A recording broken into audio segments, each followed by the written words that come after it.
Welcome, brave Odysseus. We are blessed with an overabundance of wine, but in deficit of conversation.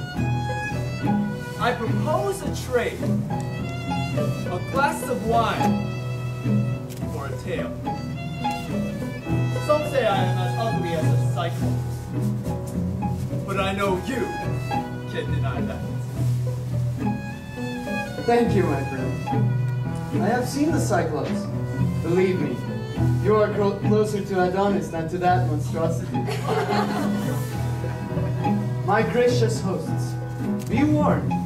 If I traded a glass of Bacchus's sweet nectar for every misfortune on my rocky path, I would never be sober again. I would stumble into the afterlife, drunk for an eternity. I hear the Cyclops, 8 men tall. I hear his voice is louder than thunder. I hear that the Cyclops makes his meal of people. My friends, I have gazed into the horrible abyss that lies within the single eye of the Cyclops. It is a murderous terror, darker than the deepest corners of Hades.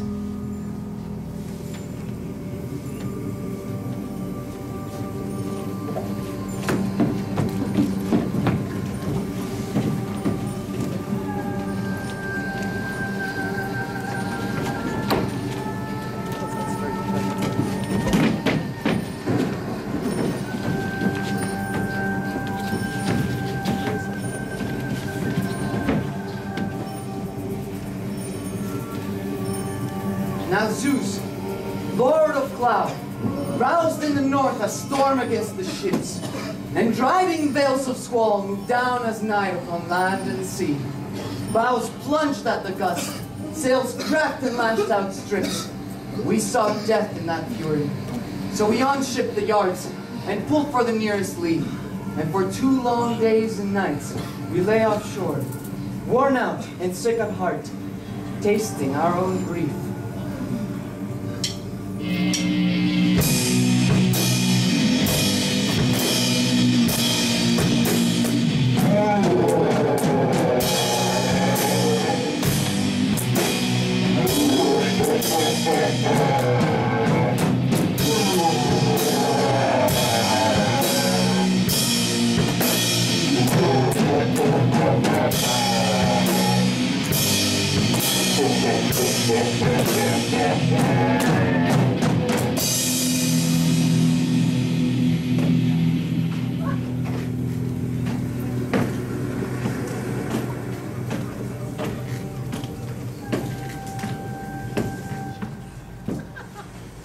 Oh, Dionysus!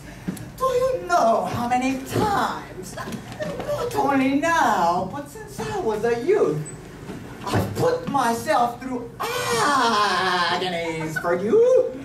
So many times they're numberless. Number 1. The time the jealous goddess Hera made you crazy, and you strayed away from home, away from all your mountain nymphs and nannies. And I went after you, innumerable labors. Labor number 2. The time you were battling to protect Olympus from the geosphere's gigantic suns. And I was there beside you, shield in one hand, spear in the other, goring that enormous insulating, dead right through his armor.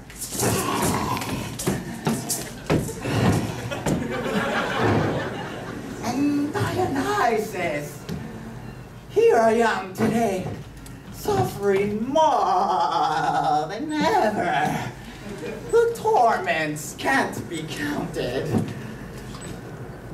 Torment number 3. When Hera riled those pirates out of Tuscany, and they seized you for their slave trade overseas, and I got wind of it.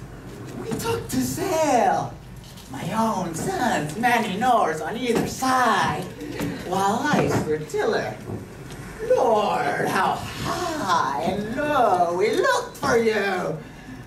We ripped the gray sea white, but round in Cape Malaya we took a bad east wind upon this Etna headland.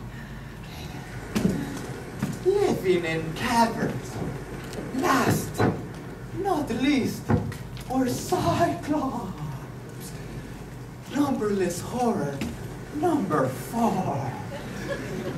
Poseidon's lawless sons. One-eyed, but with 1,000 stories to his name. Polyphemus is known for his uncommon fondness for men. He eats them raw and keeps us here as slaves. My own sons and me, who meant to save your skin from slavery. So I, Silenus, and my family must tend its faithless creatures' flocks. My young must raise the young of sheep there on the hillside. Here, my labors take a more domestic form to swill and sweep. Get ready for his meals. Now, if you excuse me, work is work, and I must break this floor for the one that gets home. Wait! Look at my children approaching with applause. Hello, my children. Mr. Stepdad. It seems to me, like back in the old 7 days, when you and Beckett partied on the way to sweet Albania. And here is choreography. Set up lost chores.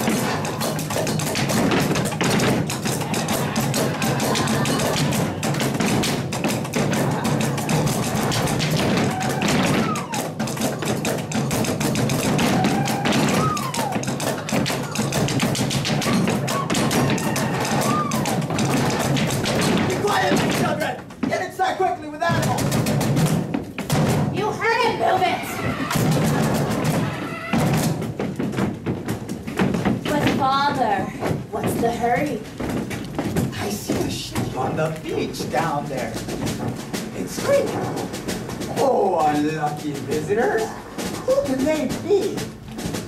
They can't imagine what Polyphemus is like, or just how inhospitable his crown is when it is apart. They haven't got a clue what bad luck brought their trip to Cyclops territory, where a man is made a meal. Look the way you want. Keep waiting, and we'll learn where and on Etna's very little. Strangers, can you show us to a drinking stream? Our thirst is killing us. Or tell us who might sell some provisions to my starving crew? By God, it seems we've happened to Bacchanalia. I see a festival of satyrs there near the cave. I'll greet the eldest first. Hello there, venerable one. I greet you, stranger, in return.